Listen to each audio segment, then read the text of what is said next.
Bismillahirrahmanirrahim. Assalamualaikum warahmatullahi wabarakatuh. Terima kasih Datuk Pengerusi. Saya merujuk kepada butiran 040800.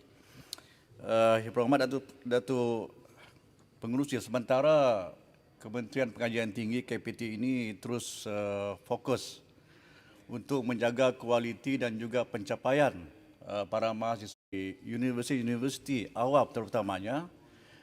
Saya minta kepada KPT juga jangan terlepas pandang terhadap satu tanggungjawab sosial yang cukup penting. Bagaimana untuk membantu dan juga membela anak-anak bangsa kita, para belia kita yang terutamanya yang berada di luar bandar, yang mereka tidak mampu untuk mencapai keputusan yang cemerlang dalam SPM. Mereka ini terbangkalai dan juga terlepas peluang, tidak layak masuk ke universiti.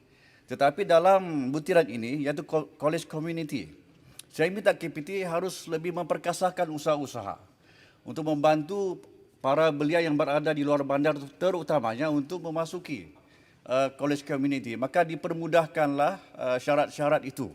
Jangan lagi diperketatkan macam-macam. Yang berhormat Datuk Pengerusi, college community ini ditubuhkan untuk memberi peluang kepada masyarakat setempat ya, untuk berpeluang mengikuti pembelajaran sepanjang hayat dan juga membuka peluang lebih banyak belajar kemahiran teknologi dan juga vocational TVET. Di Kimanis pada tahun 2018 yang berhormat Datuk Pengerusi telah pun diluluskan sebuah college community.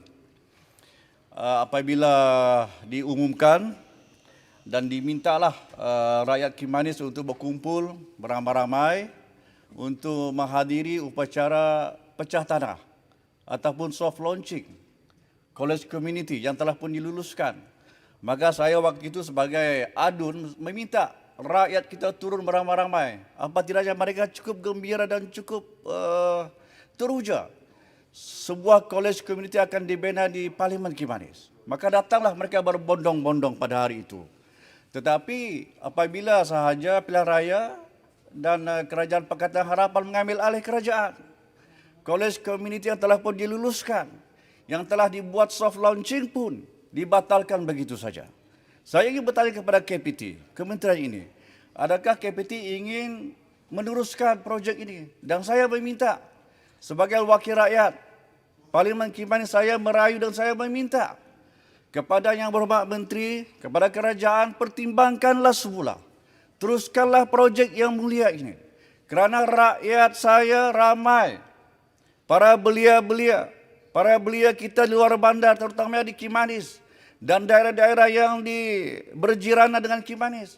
Mereka memerlukan college community ini. Saya minta kerajaan teruskanlah projek ini. Jangan sampai nanti rakyat mempersalahkan kita. Kerana projek ini telah pun diluluskan. Rakyat telah kenduri, datang ramai-ramai menghadiri soft launching pada hari itu. Tetapi dibatalkan begitu saja. Saya terlibat untuk mencari tapak yang sesuai. Sebuah blok kedai telah pun dipersetujui itu disewa. Tetapi kenapa hari ini tidak diteruskan? Saya minta. Dan saya ingin bertanya, bilakah projek College Community Kimanis ini diteruskan? Saya minta disegerakan. Celah, Kimanis. Saya minta disegerakan. Siapa? Tuaran. Oh ya, Tuaran, sila. Sikit saja. Makasih Yang Berhormat Kimanis. Adakah Yang Berhormat Kimanis juga ingin bertanya pada kementerian bahawa perkara yang sama juga telah berlaku untuk College Community Tuaran. Sudah pun dilancarkan, pegawai-pegawai pun datang sana dan mantan KSU dulu pun sudah membuat perakuan yang dia akan dilaksanakan dan sebagainya. Peruntukan ada tapi akhirnya tidak dapat dilaksanakan. Adakah Yang Berhormat juga mau tanya ini untuk College Community Tuaran dan bukan untuk College Community Kimanis sahaja. Terima kasih. Saya kasihan dengan Yang Berhormat Tuaran. Beliau juga sebahagian daripada Kerajaan Pakatan Harapan waktu itu. Tetapi dibatalkan juga projek untuk Tuaran.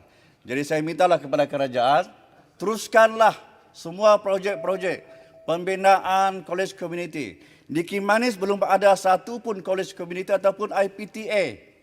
IPTS Yang Berhormat Kimanis diwujudkan. Tetapi saya minta hari ini kerajaan membuktikan. Kerajaan Pakatan Nasional yang cukup prihatin kepada rakyat, tolong teruskan projek untuk rakyat di Parlimen Kimanis. Apalagi Tuaran? Sebenarnya pelaksanaan di pengumuman di Tuaran itu sebenarnya semasa Kerajaan Barisan Nasional lagi. Ya, tapi Dan sehingga dibatalkan pada waktu hari PH. Kan? Dan sehingga pada hari ini tidak dapat dilaksanakan. Okey, sudah.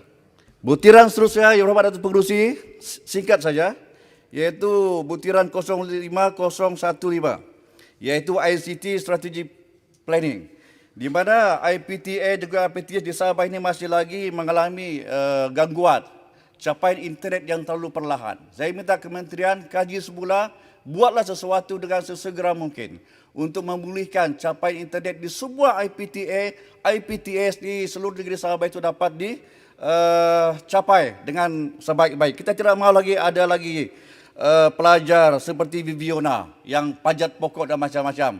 Kita mahu bantu para mahasiswa kita dapat capai internet supaya prestasi mereka juga akan cemerlang. Itu saja yang pada Datuk Pengerusi. Sekian. Assalamualaikum warahmatullahi wabarakatuh. Terima kasih.